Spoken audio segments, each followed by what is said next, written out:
উঠাইলেন, উঠাইয়া দেখেন তৈলার ভিতরের মধ্যে কিছু স্বর্ণ মুদ্রা রয়েছে। এই যুবক স্বর্ণ মুদ্রা নিয়ে বড় চিন্তিত, তৈলাটা আমি কার হাতে পৌঁছায় দিব, এই তৈলা আমি কার হাতে পৌঁছায় দিব। যুবক এবার চলে গেলেন, দৌড়াইতে দৌড়াইতে কাউকে পায় কিনা। হঠাৎ করে দেখেন একজন মুরব্বী মানুষটা বড় চিন্তিত হয়ে গেছে, পেরেশান।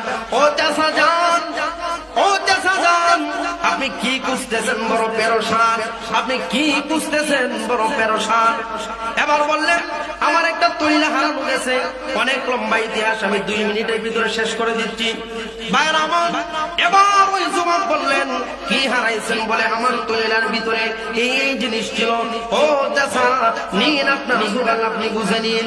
চলে গেলেন যুবক, মুরব্বিও চলে গেলেন, মুরব্বির দেশে। এই কাজী আবু বকর এবার পানিপথে রওনা হলেন। পানিপথে রওনা হওয়ার পরে ভাইরা আমার, ওই পানিপথের মধ্যে জাহাজ অথবা স্টিমার বুড়ে যায়।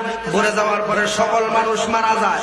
সকল মানুষ মারা যাওয়ার পরে এই যুবক একটা দ্বীপের মধ্যে গিয়ে উঠলেন। দ্বীপের মধ্যে যখন উঠলেন, উঠার পরে লোকগুলো তার কাছে আসলো। আসার পরে ওই জায়গার মধ্যে যুবক থাকলেন। এরপরে তারা বললেন, ও যুবক, তোমার একটা আল্লাহওয়ালি মেয়ে বিয়ে করায় দে। ঠিক আছে, দেন। বিয়ে করানোর পরে যুবক যখন বাসর ঘরের মধ্যে গেল, বাসর ঘরের মধ্যে যখন গেল, যুবক মেয়ের দিকে না তাকায় শুধু স্বর্ণ রূপার দিকে তাকায়, গলার হারের মধ্যে তাকায়। যুবতী মেয়েটা ডাক দেয়া কয়, স্বামী আপনার বুঝি অনেক লোভ স্বর্ণের প্রতি। ও স্বামী, কেন স্বর্ণের দিকে তাকান? মহিলা ডাক দেয়া কয়, স্বর্ণের দিকে কেন তাকান? আজকে তো আমার দিকে তাকাবেন। যুবক কয়, ও বিবি, তোমার দিকে আমি তাকাই না কেন জানো নি? এই স্বর্ণগুলো, গলার হারগুলো আমার